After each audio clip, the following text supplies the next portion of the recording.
in a lot of ways, we're missing the mark. We're missing what really matters, which is the community. What we are lacking is a concept and a strong relationship to the concept of enough.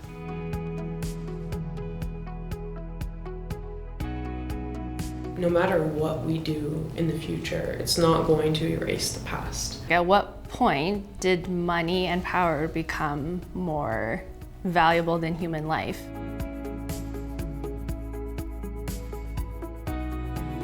We come together without pecking order and power, and that afforded the space and the opportunity to talk about what's real and build a connection. And I think that energy is actually the force of change. I think the potential for Magazine Club is huge, and it's something that you could do in any language, in any space, and I look forward to seeing where it grows. Over to you ladies, I think, right?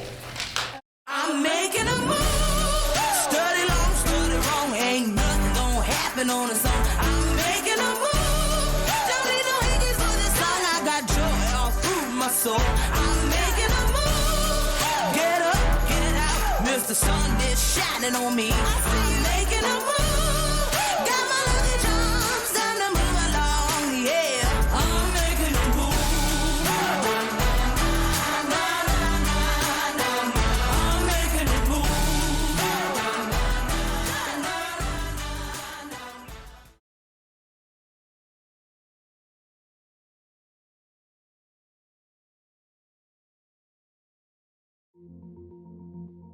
Choosing a magazine is exciting. There are so many amazing publications out there, and more are being released every single year. There's an incredible intentionality that goes into picking the magazine that is at the center. It's the anchor of the magazine club practice.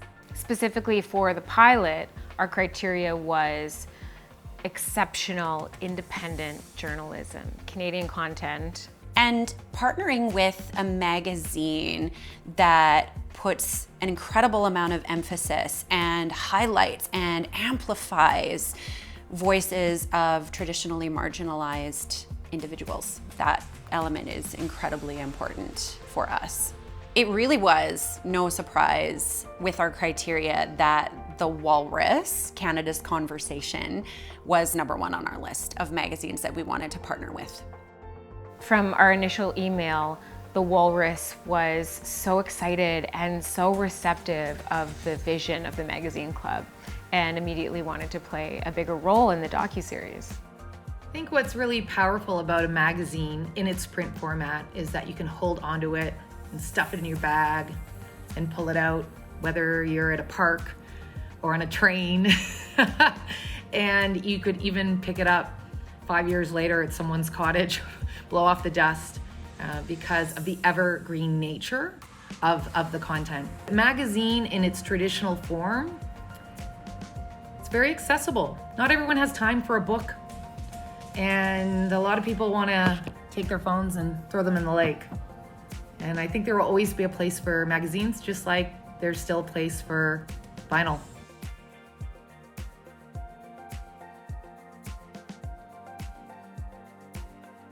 The May 2022 issue of The Walrus is where the pilot began.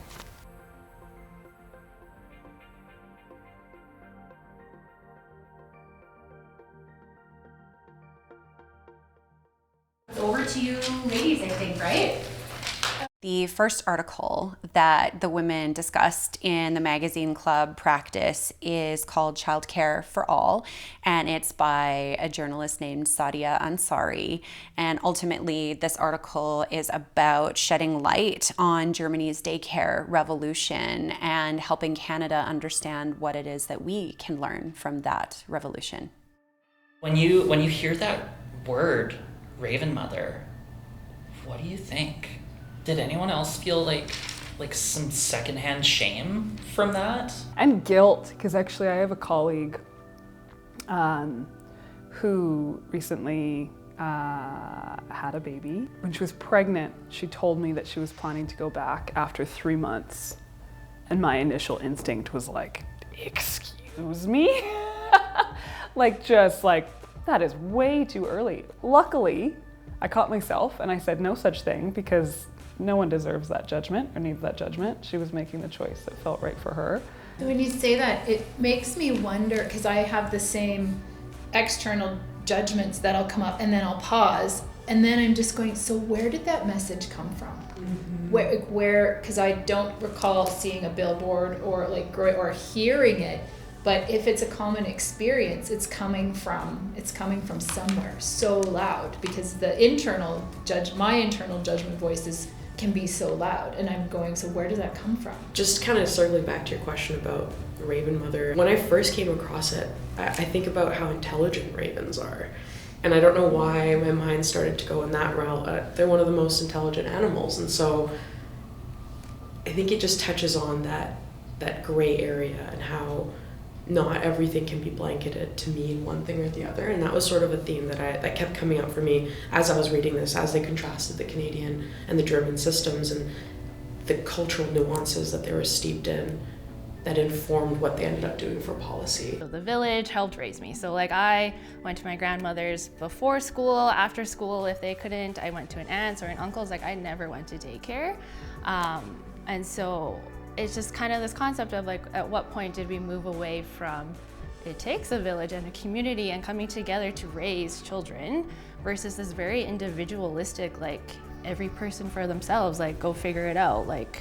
So I'm not sure when the shift happened, but yeah, so it was an interesting read for me in that I could relate to it to a sense, but not totally, because I had a different mindset growing up. I had a similar thought pattern going through this, and I think it just raised a question for me as who is daycare really catering to? Is it the child's needs? Is it the parents' needs? I think the articles in the magazine, each of them touched on something sort of bigger and deeper that sort of affects our lives in a lot of different ways. And so I think it was a catalyst for all of us to kind of just we just kind of zoomed out, and we had much bigger conversations than what was, the specific story that was being told. It seems like an economic decision, what's the most affordable option to put your child where, but at the end of the day, it's about raising human beings that are going to live beyond us. And so, yeah, how do we choose that model in a fair and a responsible way? I have hope that because we're going to start to live into our hundreds, that this time pressure of you must have lived your life by the time you're 30 will actually start to relax. Before we move on, think about what you have an opportunity to say in this space that you might not be able to anywhere else. I had one. Yeah.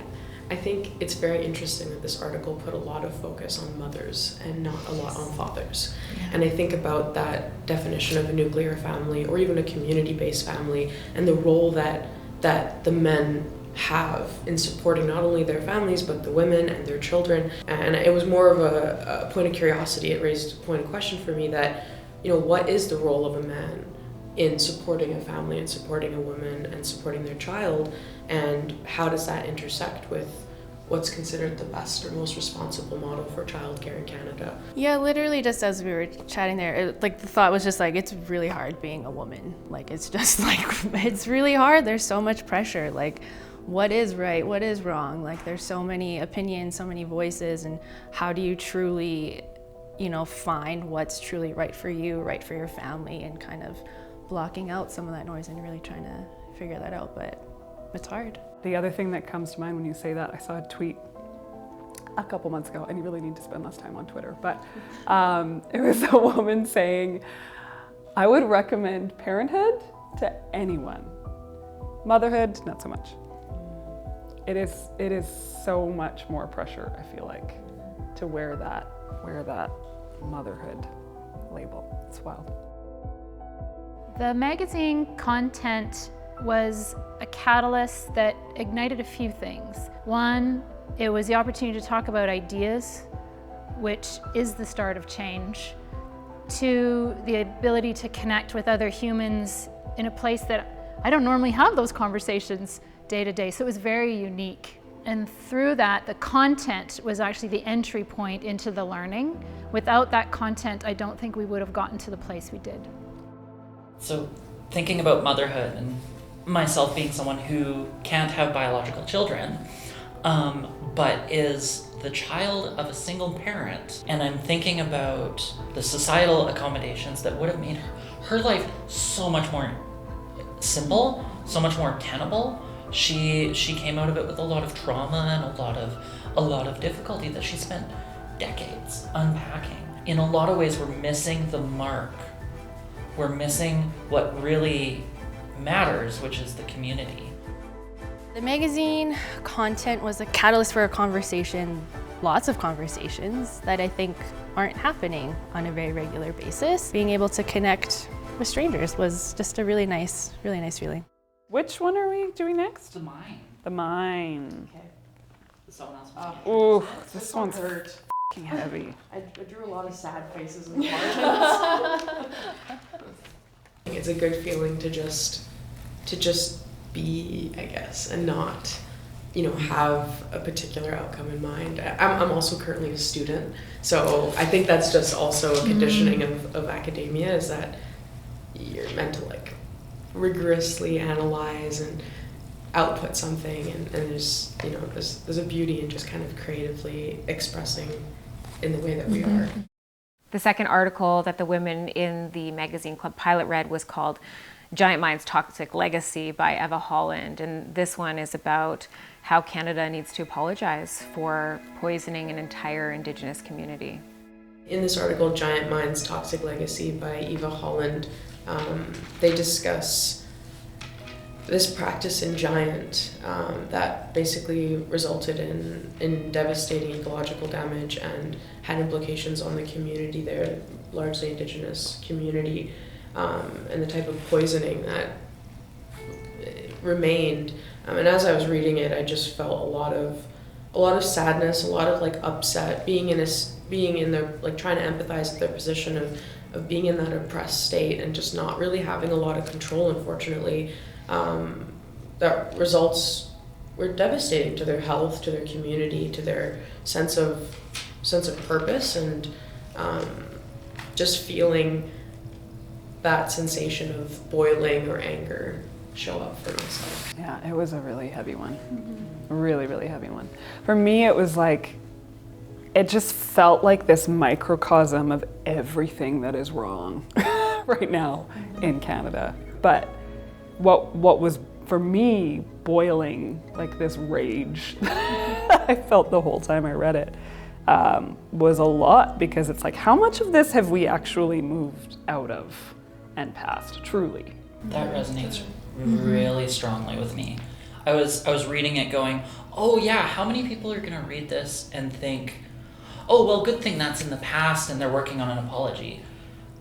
Because we know pretty conclusively that it's still happening in the province we live in, right? It is infuriating in a lot of ways. It is overwhelming and it is exhausting, but how do we get past some of this performative pieces and actually start making change? And I don't know what the answer is, and I think that's where I get so overwhelmed, is that I don't know how to move forward and how to be better about this, at least for the next generation, or what does this look like moving forward? And that's where I get really overwhelmed, is just, I don't know what the answer is sometimes. When it feels like there's so much wrong that goes so deep and spans so wide. That deep part, exactly, yeah. No matter what we do in the future, it's not going to erase the past. How do we prevent this from happening again? How do we address the today issues? Issues of like no clean water. Like that's a fundamental life right. Forget about human right. It's a life right to be able to get clean water. So yeah, I think there's a lot of that for myself, that anger was spewing around. Like, now what? Like, what are we gonna do? The more power a person has, they literally have less of an ability to empathize. If I have the power and I'm leading the tribe, I can therefore sacrifice part of the tribe, but we're not in the tribe anymore. I literally wrote the same thing. I was like, at what point did money and power become more valuable than human life? And then I was like, is that innate? Like, is that tribal in us, that like, yes, money and power is more important than other human beings? Like, I don't know when that happened or why that happened, or is that innate in us? I don't know. I firmly believe that there's power and capacity to optimize for things other than profit, to value human lives more than we value profit, to value reducing waste and actually improving outcomes for the planet. I truly believe if we optimize for the right things, we can fix it.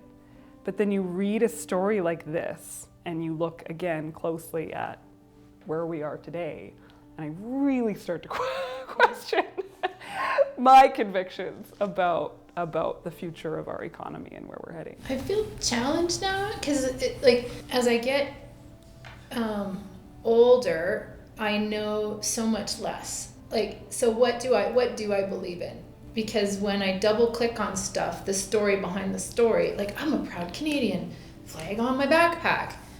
Oh no, I didn't know.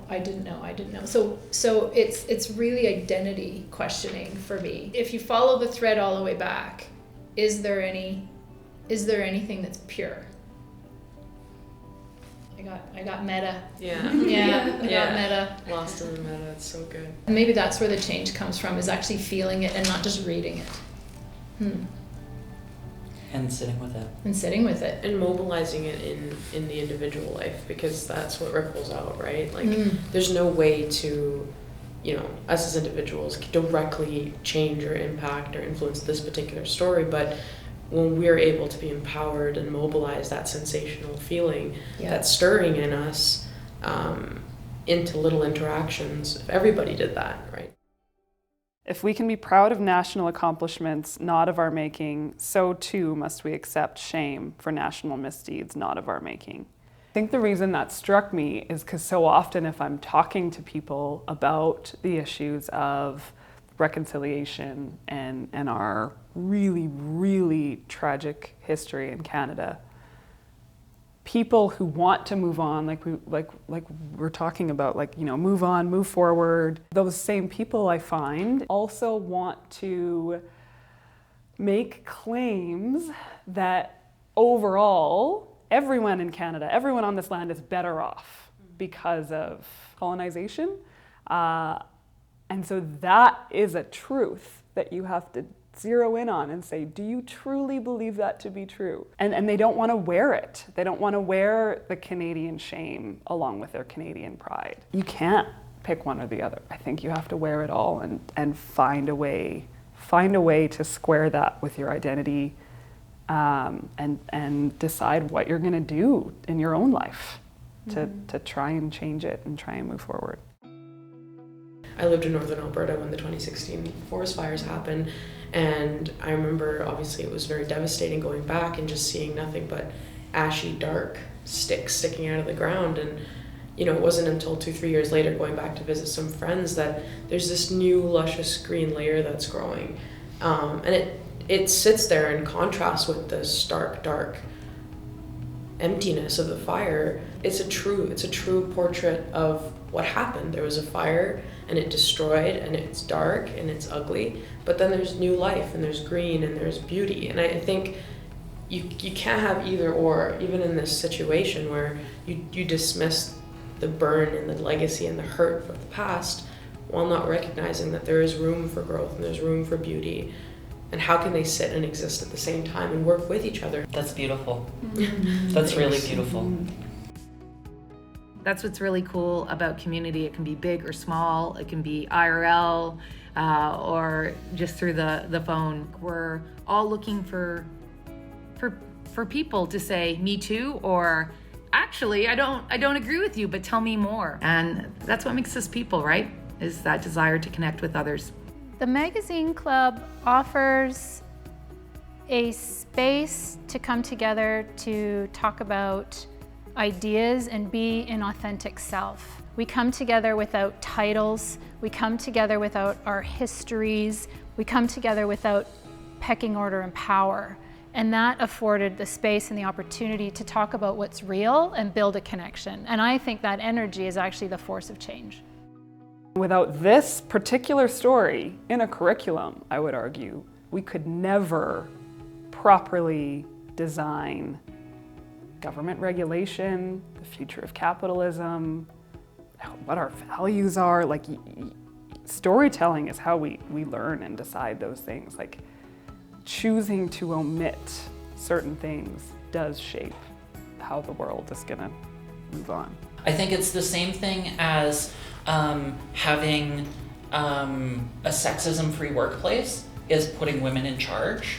I think it's really elevating the voices that haven't been there before. Having a group of women who are here for a common goal, and not only to work on their own, better not reflex, but it's also just to hold space for others, to allow them to have time and practice to express their own selves.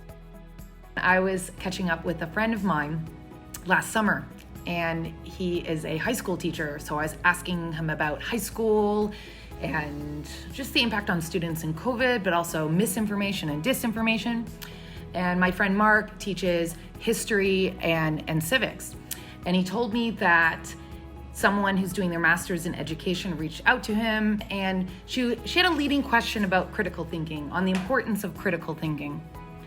And he said to her that he used to think it was all about critical thinking and teaching critical thinking. But what he's witnessed during COVID with anti-vaxxers and anti-maskers is that they go, "Did you know?" And that they feel they're doing a type of critical thinking and research and bringing different points of view. So now he focuses on ensuring that his students are well-read. We ended with an article called Students of Death by David Swick, and this was my favorite article Oh my in the goodness. entire magazine, in the entire May issue. so surprising. Life lessons from a unique university program about loss and grief. I'm going to tie in the Students of Death piece Yeah. to the concept of greed. It's the thing in my life where I'm afraid of not having enough, so I will do anything to have enough. So like death, it's the place that's most scary. I could have an entire conversation just on the concept of enough. I've been having a lot of conversations about that lately. It's one of those words, you know how sometimes a word comes up and then you just keep seeing it everywhere? Now I'm seeing this everywhere. Like Jim Carrey just recently fully retired from acting, and one of the things he said about it was, "This is a thing that you'll never hear another actor say, but I just know that I have enough, I am enough." And I'm obsessed with Zita Cobb right now, who saved her tiny little island off of Newfoundland and Labrador called Fogo Island. And she said to me, what we are lacking is a concept and a strong relationship to the concept of enough. Like that is what's broken in our societies and in capitalism. And if you don't have it all, You there's are- a problem. You are wrong. You're inherently bad. Yeah. And if you stop and you decide that you have enough, you are lazy and you are not striving and you are not living up to your potential. It wasn't really tied to any one article, but we got into this concept of enough, being enough, feeling like enough. I feel like we're missing that in our lives a lot. Just existing as who we are and just having conversations and not worrying about what's on your to-do list or who you've got to make sure is happy and fed and, mom stuff and all the things that are occupying your brain all the time. You don't get to be just a person. We talk about during prepping for the magazine club, we talk about how we want to, leave our titles behind, leave our jobs behind, but we still bring our identities. And we had people of so many different identities, so many different intersections of identity here today. And we all came with really a couple of things in common.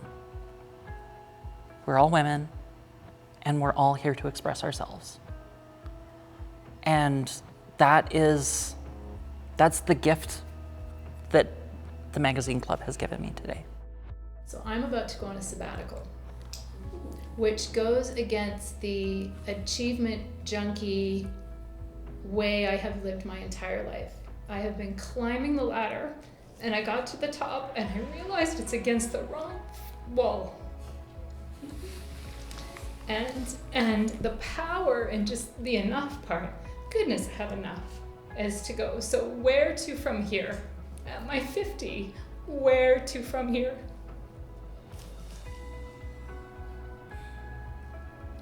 I did it. I just all cried. But that is the piece, which is I am enough. How much more education and corporate experience do I need? And fascinatingly, that actually has a lot to do with death.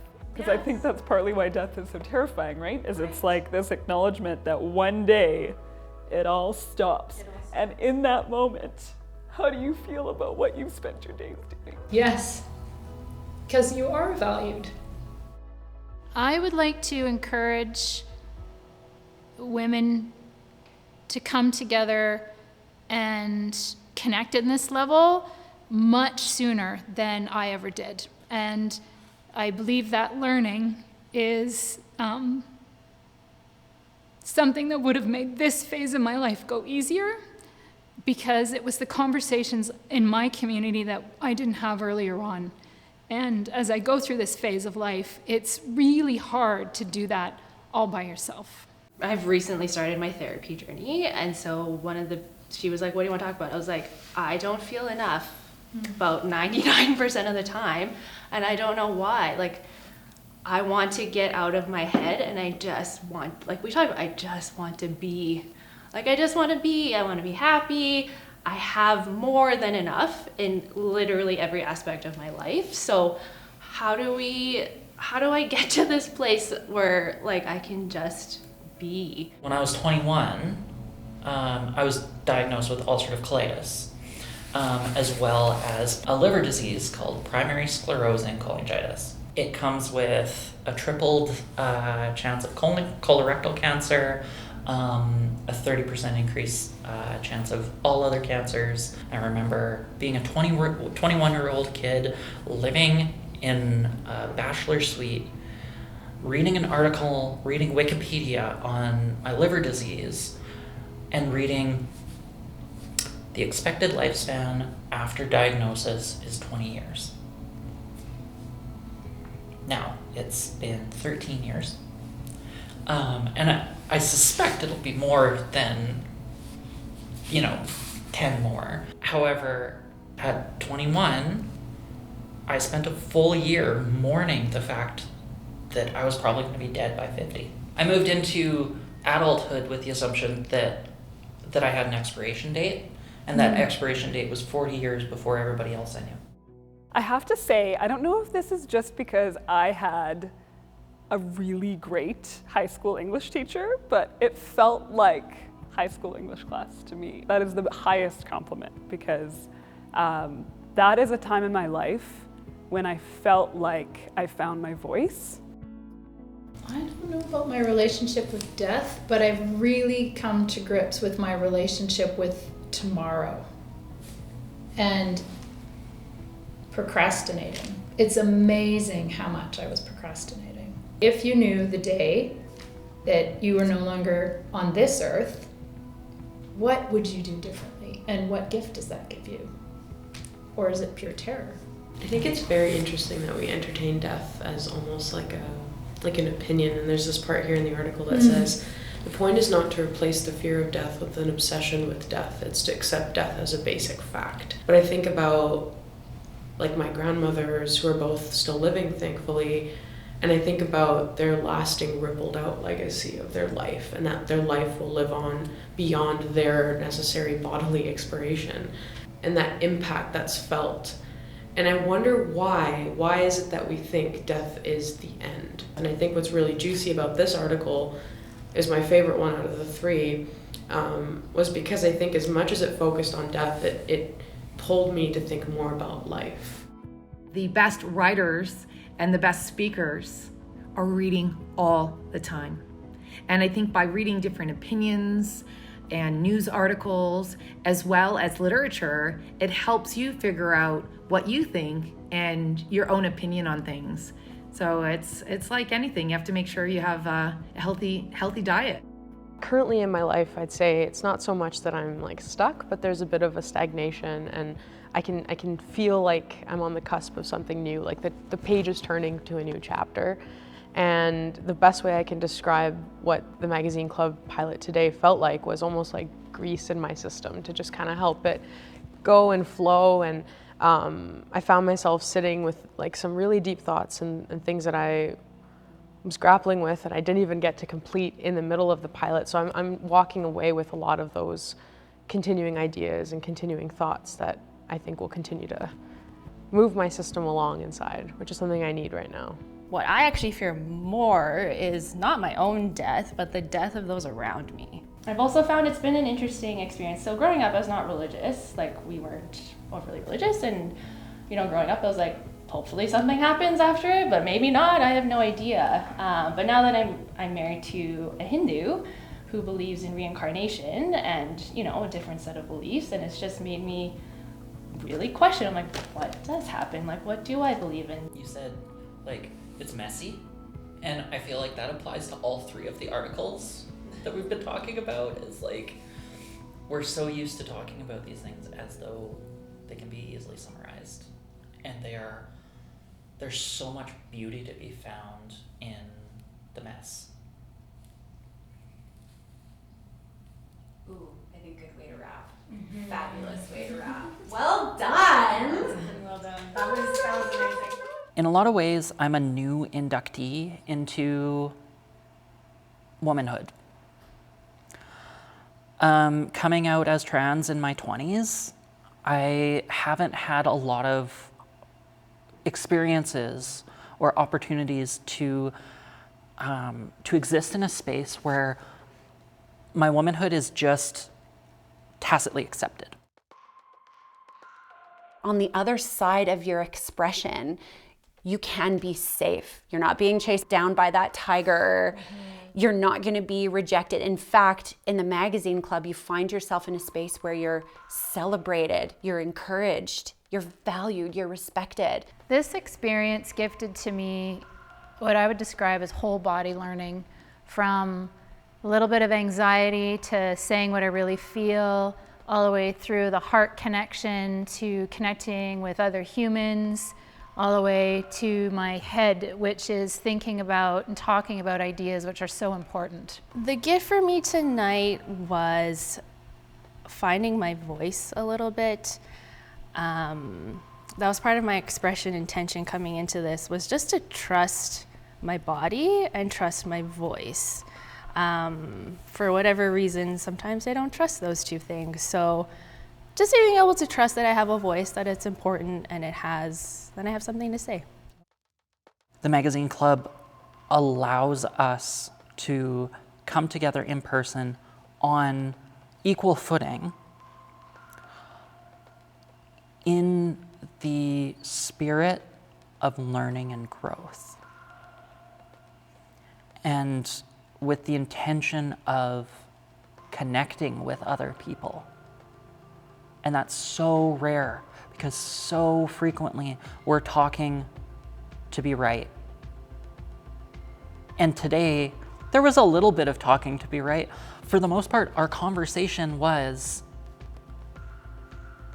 talking to peek a little bit more story out of each other and to grow and learn. And that was amazing. There's something about this experience that, because of the way it's sort of engineered and designed and contrived, it kind of creates the conditions for this kind of expression and conversation and just kind of like letting our guards down that I don't know that we have otherwise in our lives anymore. I think there's a lot to be said about what the Magazine Club does in terms of offering space to just kind of be and not have to do something or do it in a particular way. Just giving me that space to be as opposed to doing it right or having it figured out, and giving me space to learn.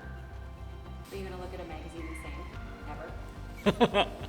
No, I don't think I'm ever gonna look at a magazine the same way again. I am so grateful that we were able to access such an amazing publication. So thank you.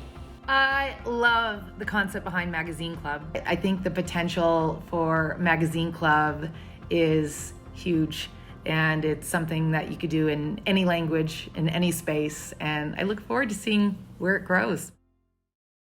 I'm making a move. Study long, study wrong. Ain't nothing gonna happen on its own. I'm making a move. Don't need no hinges for this song. I got joy all through my soul. I'm making a move. Get up, get out. Mr. Sun is shining on me. I'm making a move.